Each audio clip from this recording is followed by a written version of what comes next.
you know, as much as we love the first weekend of the NCAA tournament, Selection Sunday is right there with as much drama.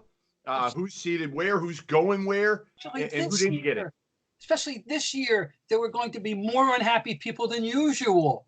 Yeah. By far more unhappy people than usual. You know, you got 68 and 69, 70, 71, 72. They were unhappy. This year, you would have had 68, and there would have been 100 people unhappy that would say, we're just as good as them. We had this record. We did this. We did that. We didn't do this. And then, you know, my head was already spinning about nets and quadrants and oh my God, you know, I never got the, I mean, I wrote it all down. Okay, Jeff, you may have it all in your head, but I had to write it all down. The quadrant 1 and the 2 and the 2 and the nets and the other. All right. But it was going to be a Selection Sunday unlike any other. Right? So we did our podcast, the last one on Wednesday, I believe. All the days are kind of running together at this point.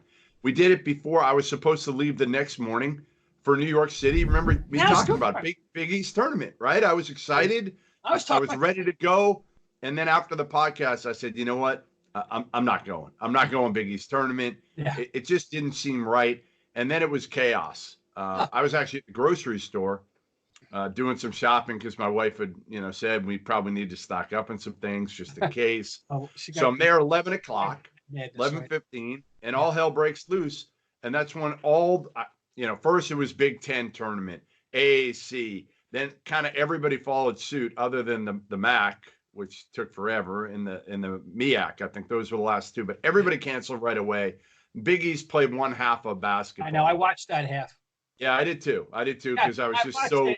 Let me take a 20 here. I watched it half-assed. I was reading this and that, but I had it on as background. Yeah, you wanted to see when they were going to shut it down. You knew they were going to shut it down. I was curious, and it was one of those nothing else to do moments. So I actually I had the TV tuned to it. So everything was kind of canceled. And we were waiting. You know, NBA had already been suspended, NHL, everything had been suspended. But we were waiting for Mark Emmert to come out with some statement. I had coaches calling me and saying, hey, listen, we know how you feel about this. Can you get out there that we feel the same way? A lot of the big name coaches felt like, hey, have Selection Sunday, suspend the tournament, and reevaluate in a couple weeks. And that's the way I felt. And I tweeted it and, you know, talked to a bunch of big name coaches who had all talked to one another, and they felt like that was the best approach. Mark Emmert did not. I don't know if it was because of the school presidents, the pressure, the concern legally, but he said, you know what? We're done. We're done. The NCAA tournament is over. We're not postponing. We are canceling, and we're not having Selection Sunday. Nothing at this point. Yeah.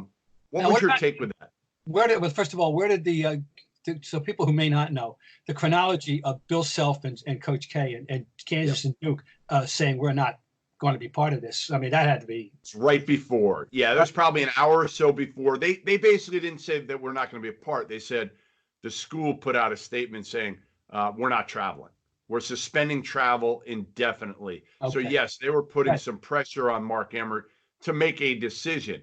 But I don't think Bill Self, I don't think Coach K, I haven't talked to Coach K, but I don't think most coaches were in favor with a complete cancellation at that time. I could be wrong. Maybe it was more split. I had done a survey that morning. There were about 65 games, I think, that were going to be played on Thursday, tournament games. And I polled 80 coaches, and I believe it was 47 said that they were not in favor of playing games that day. That was that morning at about 8, 9, 10 o'clock in the morning that I hit 80 coaches. And the rest of them, somewhere in the 33 range, said they actually wanted to play the games.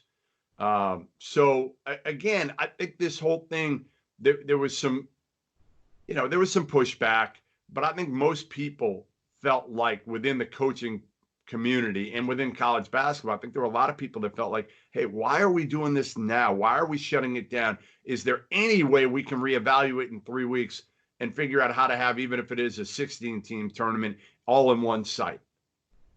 Yeah, I just figured it was it took me a while to come around to this conclusion, because I originally chastised the Ivy League when they canceled and didn't go for the no fan option. I tweeted and I was wrong. I now say that was a misjudgment on my part. I now am in favor of shutting down. I think that the idea that society pressure would have been really overwhelming.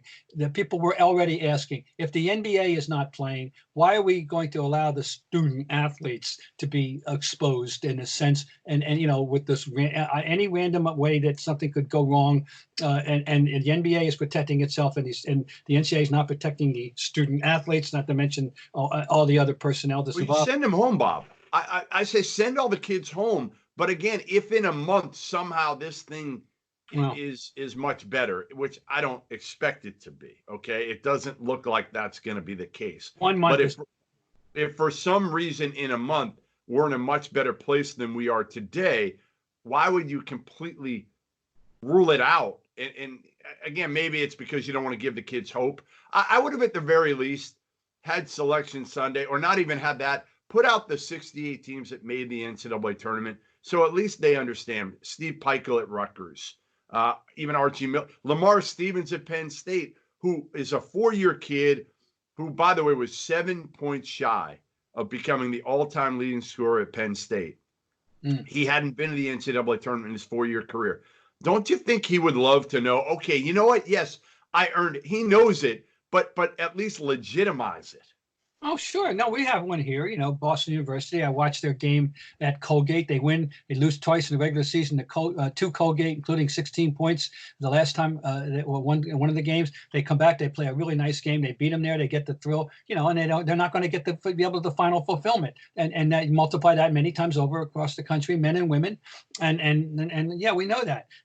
So we're living it here. And I had come to like this team, and I'm happy. I would like to see them play again. So yeah. But it's not going to. There's so many of those kind of stories out there. Now, but then we get into all the high school. So multiply all the high schools. Everything.